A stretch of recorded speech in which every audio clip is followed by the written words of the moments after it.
The Sol system has never been closer to destruction than it is now, despite more Tenno being awakened than ever, with more waking up by the dozens every day. The man on the wall, the indifference, is at our doorstep.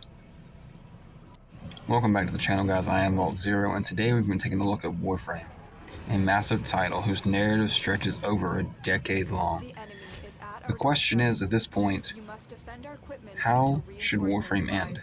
Narratively speaking, of course. Today, we're going to be looking at how the story of Warframe should end. Warframe has been around for about 13 years. We have fought many villains over the years, from the twin Orokin queens slowly dying after they shifted their consciousness to clone Grineer bodies, to an ancient sentient known as the Destroyer of Worlds, that led us to the most stunning revelation we've ever known. I'm going to draw a comparison to the Destiny franchise. Destiny, as many of you guys know, was originally set up for a 10-year plan, with the Witness being the end game boss. He was pretty much the Thanos of Destiny. And basically what had happened after defeating the Witness, he was in like an omni-galactic level threat. After he was defeated, Bungie closed the book on what they refer to as the Light and Darkness Saga. In Warframe, we also face a multi-universal threat in the form of the Indifference, who is an eldritch god whose motivations, even after we've been playing the game for all this time, really still remain murky at best.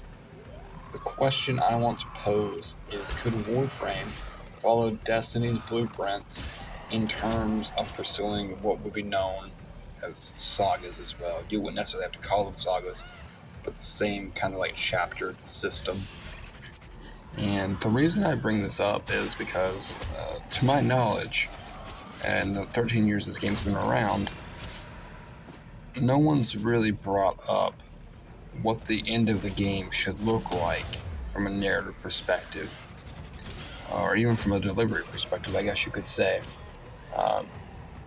The Indifference, the man on the wall, he can't always be the main antagonist. I mean, can he? I mean, I'm going to pose that question to you guys, but I mean, he is a god, so maybe he can be, but we'll get into some scenarios here in a few minutes about how I think the end of the game could possibly be approached. I do kind of like the idea of a saga-based system, and towards the end of the video, I'll let you guys know why. I think it's a really cool idea, something they could do with the saga-based system. So, assuming you follow Destiny's blueprint, let's explore some scenarios. Scenario number 1. We confront the man on the wall. We hit him with our best shot, and we lose. He defeats us, fundamentally changing the Sol system forever, akin to how Ballas and Narmer did in the New War. Now, what would happen to us? Perhaps we are left in a near-death-like state, but the Indifference does not kill us, because that's really never truly been his goal. His goal is to conform reality to mirror that of the Void. That being said, all enemies will now take a more eldritch-like appearance, being augmented and imbued with darkness, becoming more like his minions, more like the Murmurs, making every encounter much more difficult. I think you could really do something with the lighting in the different worlds, make it a lot darker, make it a lot harder to see for the end of the quest line. I think that would be interesting, be kind of spooky, and I think it would help set the tone for the final confrontation, because you know if we lose, surely we're going to reconfront the Indifference at some point and set everything right as best we can. So that brings us to scenario number 2. After confronting the man on the wall, we managed to defeat him at great cost. Many memorable characters will die.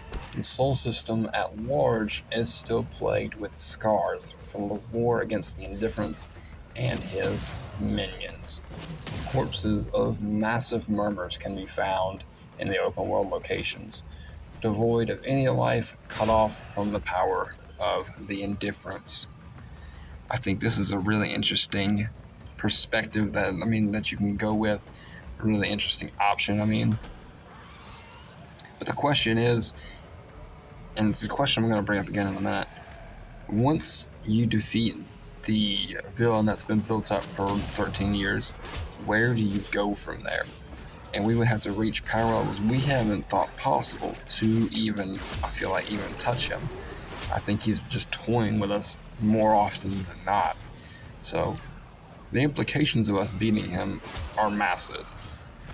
Really quick, if you guys are enjoying the video, if you could give me a like and perhaps even a sub to the channel, I would really appreciate it.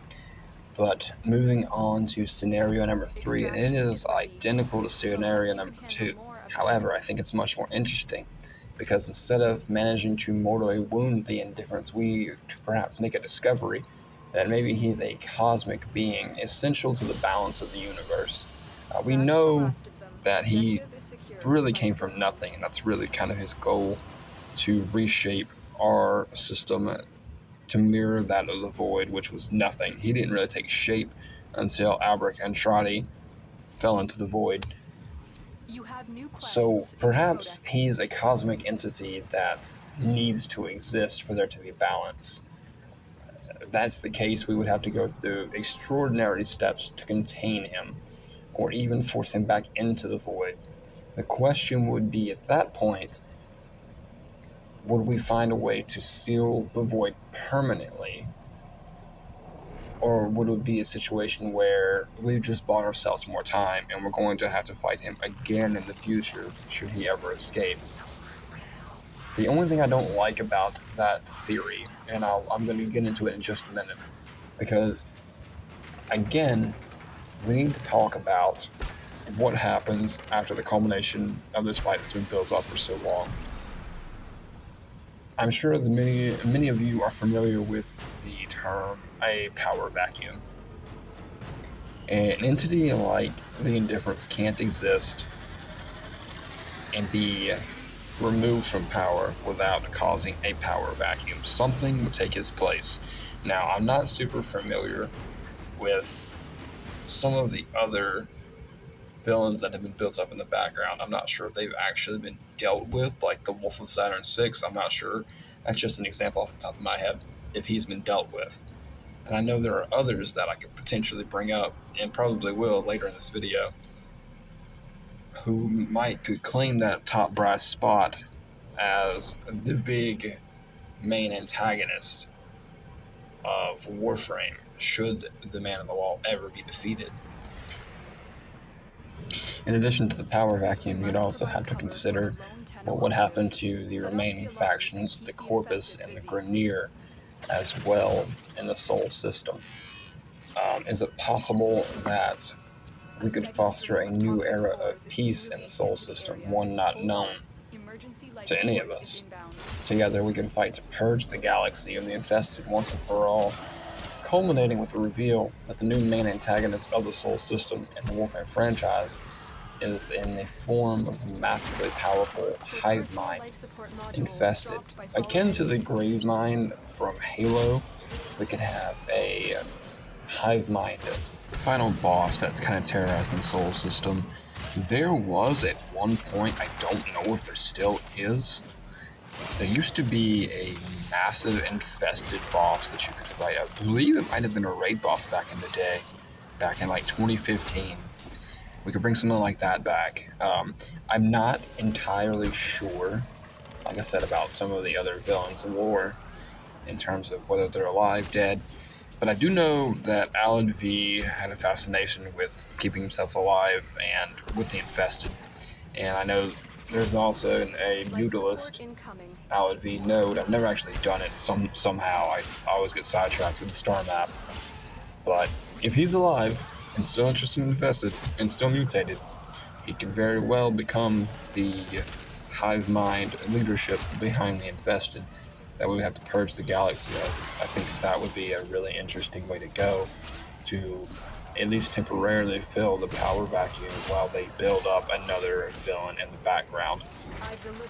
However, I think there is a much more interesting alternative route that they could go down, the Digital Extremes could go down if they so chose to. Because I am of the belief, like I said, that the Indifference can't always be the final boss. I mean, don't get me wrong, Warframe does a tremendous job of feeling like a massive universe. You oftentimes don't feel like you're the main character. You oftentimes feel like characters are out doing things, experiencing stories that are happening without the Tenno being present. So, it feels like a massive universe.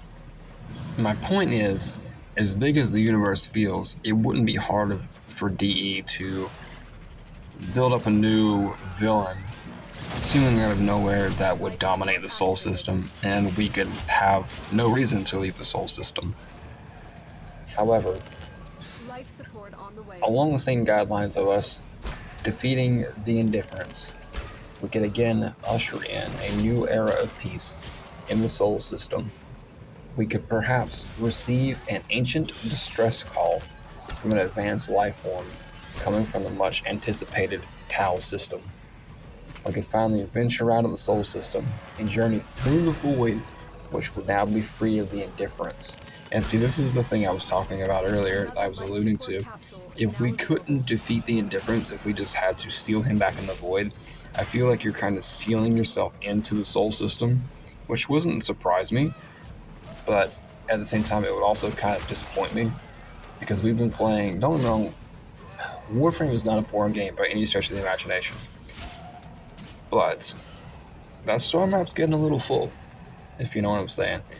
And I feel it would be really cool to be able to kind of flip the script and move on to a new system with all new planets.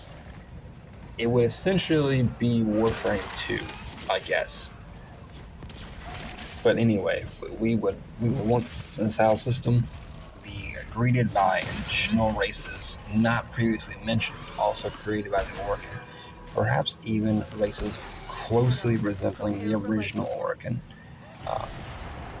They would face their own galactic threat, and upon our arrival we could be hated, mistrusted initially, due to our reputation of slaying the gods of their system, the gods being the Orokin, of course. Tenno would be the subject of legend in the Tau system, much like they are in the Sol system. However, we could work our way up into the good graces of the new inhabitants of Tau, gaining allies along the way, on the way to save their system as well. I really like this idea. I think it's a breath of fresh air. I think it's not Warframe 2 in a sense, but at the same sense it kind of is. I think it's the closest we're probably going to get to Warframe 2, especially with them putting so many resources in Soulframe, which I don't think is a bad thing. I think Soulframe looks like it's gonna be a good time for sure. I'm interested in diving into it. But for those of us who are more of Warframe fans and maybe don't have any interest in Soulframe, obviously we're gonna want something to keep us going as well. Obviously, the implications of jumping into the Tau system are massive. How do you implement it? Where do you go from there?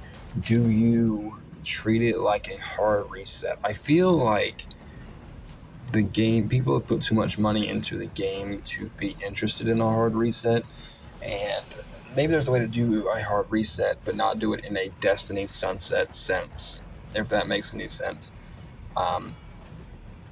Perhaps maybe once we travel through the void to Tau, our equipment malfunctions, our Warframe malfunctions, all of our Warframes are set to level 1, and maybe they could refund us, form us somehow, some way, or we will refund us some sort of currency to make up for the fact that all of our equipment is not back down to level 1.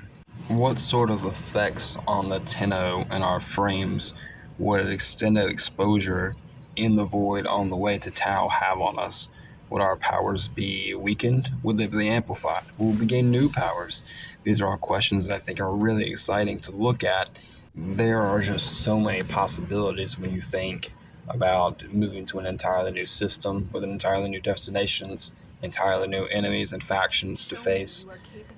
I just think that's the goal moving forward, and we probably won't get it. I'm not sure if we'll ever get a Warframe 2. I hope we do.